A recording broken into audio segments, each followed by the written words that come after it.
two great guests in studio as we continue our weeks-long conversation of Oysterfest. Jim Morrell and Bert Fisher are here. Good morning, guys. Good morning. Good to see you. And you guys are here every year as we talk microbrews and wines, a big portion of Oysterfest, and it's a lot of fun for folks to make the pilgrimage to the Port of Shelton and come on into the beer garden, which has really expanded over the last couple years, as well as into that gigantic wine tent, Jim. And I know you guys both work hard at securing each year new things for folks to taste, and also to bring back some of the favorites year after year. So, Bert, let's start with you, and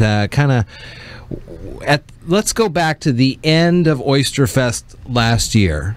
Okay. Right, everything's closing up, and you guys are having your final meetings. You start to talk about what beers worked, or what companies have either approached you or said, "Wait, man, next year you should have this." When does that next sort of process begin as to looking ahead to the next year? Right then and there. I bet it does. Yeah, no, it begins right then and there.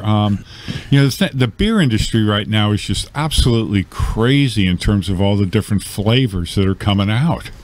And it's very interesting to see. I mean, this year we're going to have probably 34 different breweries. Wow. So we'll be running 5 trailers with 50 different taps. Wow. So we'll have lagers, pilsners, IPAs, darks, and then quite a few different ciders. Now, the ciders, if I remember correctly, last year they really were taken off in popularity. Yeah.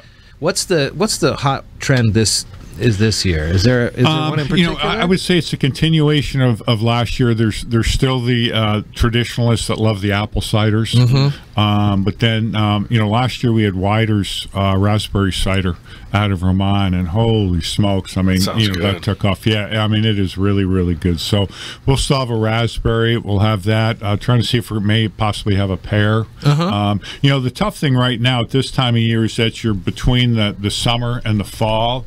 So you have some of the summer brews are stopping, and then your falls are starting to get released.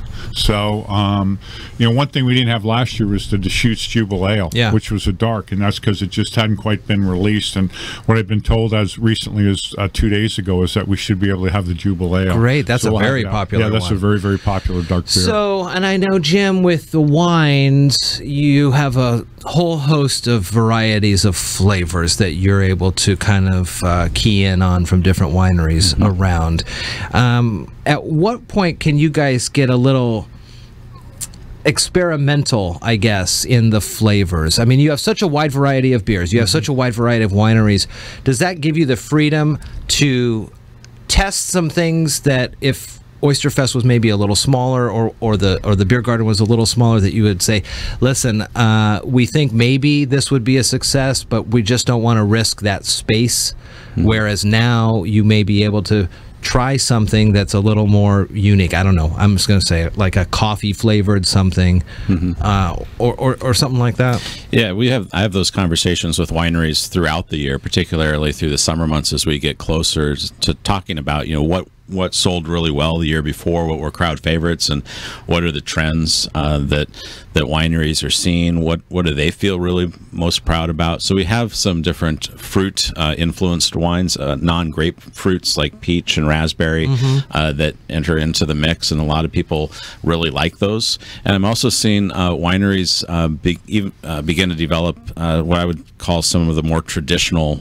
wines. So some of the Sauvignon Blancs and white wines. We're seeing more white wines now. I think that's still sweet, but a step down from like some of the ports that are really popular, and sophistication overall from all of our wineries. So, but they hear from their patrons, what is working really well for them.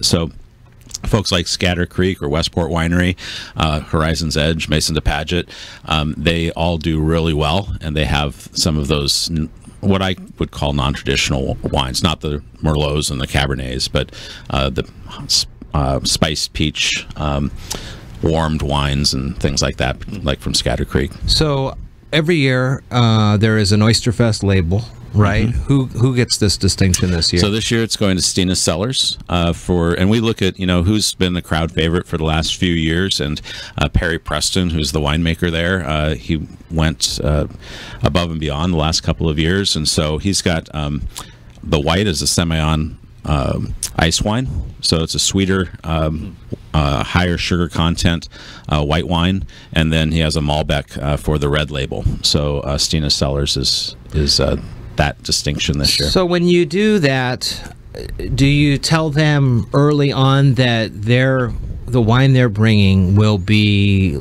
the Oysterfest label, or is it those specific flavors? Do they then go back to the drawing board and they go, well, we have a great opportunity to create a perhaps one-off, depending on the seasons and the grapes and whatever, Oysterfest specific that people aren't going to be able to get anywhere else? We usually go back to the winery and let them decide, because the grapes, the vintages will change from year to year. So what may have been a really good wine that they offered a year ago might be different now that they've gone through that. So what we ask for is a red wine and a white wine. And this year it's the Semillon ice wine and the Malbec from Stina Cellars.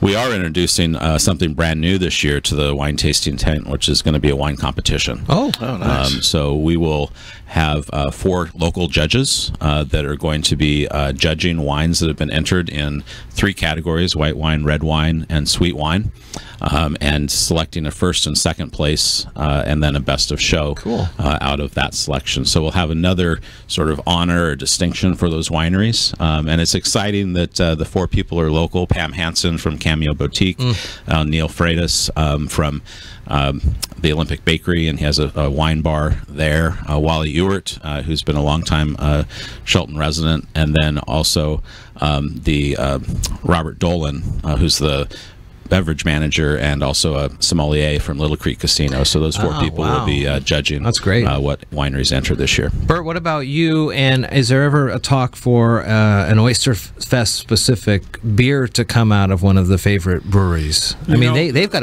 they can turn their beer around pretty quick too and make some unique flavors. We do actually. One of the ones we had last year, which we're bringing back by popular demand, is Red Hook puts out a Purple Rain, which is essentially for the Huskies. So they've got that they put out with those colors, and they're bringing that back against this year. Cool. For that. It's so hard with the breweries because the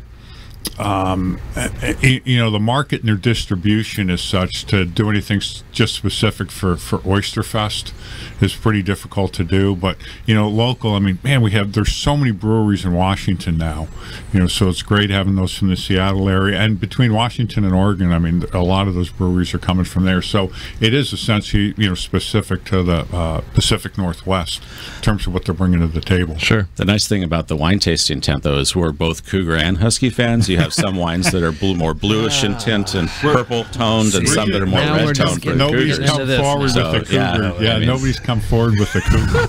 and I mean, I didn't graduate from University of Washington, so it was just one that came out that is local that people do ask about that. What can folks take home with them? Specific pint glass? Are there Oysterfest pint glasses and wine glasses again this year? Yep. Yeah, we've got the Pilsner glasses, 16-ounce glasses. The beer's going to be $6. The glasses will be $6. It's a 16-ounce, so they can take that home this year. Okay, very cool. And we've got the glasses. We're also adding, they're called Govino. So for the RVers, they're plastic glasses. They don't break as easy. So if you're bumping around a little bit in your RV, those will be for sale as well as wine totes. So neat. Yeah. Are there purists that say only this type of wine goes with, I know there's more food than just oysters, but I don't even know. Like, I love every kind of oyster imaginable, but I think I would have it with just about any beer or any wine. Are there purists? Yeah, what are the that say, pairings on these? Like there are so many different options. We have over 70 different kinds of wine in the wine tasting tent, and 65 plus food vendors. So there are a lot of different ways you can pair wines. And by the end of Oysterfest, people are pairing it with a lot of different things. Yeah. Nobody remembers anyway. That's awesome. You guys have been chairs of these 2 groups for a long time now, so I know that you've got a very good Rolodex of beer breweries and wineries that I mean, at this point, 38 years in, or whatever Oysterfest is in, and just the expansion of the beer garden over the last couple of years, Bert, I know that we've talked about this, how huge it's gotten now with 5 trailers. Do you remember last year how many kegs you guys went through? We went through, I think it was 145 kegs of beer last year. And then cases of wine? Do you have an idea on that? We will bring in over 270 cases of wine, which for people that are a little slower in the math, it's over 3,200 bottles of wine that we bring into inventory to start the weekend. Yeah. So, and we're, one of the things, you mentioned 38 years, Jeff, that is pretty exciting is we have some wineries that have been coming to Oysterfest for many, many years. Hoodsport Winery, I think, has been there at every celebration that we have. We also, of course, have Walter Dakin and Mosquito Fleet as our local wineries. Last year, we added Port Townsend Winery, so we're trying to focus a little bit on trying to get some Olympic Peninsula wineries, which is a developing region, part of the state. Windrose Cellars from Squim is joining us this year. State 42, which is a brand new winery out of Paulsbo. We also have 3 of Cups from Woodinville that'll be new, and Palencia Wines. So the winemaker at Palencia Wines is an up-and-coming Hispanic winemaker in the state of Washington, and really excited to have all of the new ones join us, as well as the long-term wineries. What do you guys hear from the wineries and the breweries? I get that the large, like the Deschutes and the Jubals, they have a pretty good following. And locally, Hoodsport and those types of places have good followings. But at the end, or a couple months down the road, what do you hear from the smaller breweries, kind of the nanos and the micros, and the smaller wineries on the impact of being at Oysterfest? Oh, the impact's huge, because very few venues allow you the flexibility to go to one place, see 50 different flavors, and be able to try all those in that type of a setting. And when you go into a supermarket, you can't test or taste or do this. And you get a chance to talk to distributors that have the knowledge in terms of those specific breweries. So I think from a P&R standpoint, it's absolutely tremendous for people to be able to come in and be able to try some of that. That's cool. And we're focused on all Washington State wineries, and typically smaller wineries that don't have a lot of production. And so the benefit of coming to Oysterfest, they just thoroughly enjoy it, and they look forward to coming back. We're even to the point where this is one of the busiest times of the year for wineries, with crushes happening right now, and so they're starting that production for wines next year, a few years out, with the grapes that are coming in from the harvest from Eastern Washington. So we really appreciate people that are coming and participating. It's a big benefit for their businesses as well, and it not only what they sell at Oysterfest, but their name recognition for the future, a couple months down the road, or people wanting to stop by. That's awesome. Jim, Bert, good to see you guys. Yeah. We'll see you this upcoming weekend. It'll be a fun one for Oysterfest. Of course, oysterfest.org. A good website to learn a little bit more and get ready for the weekend.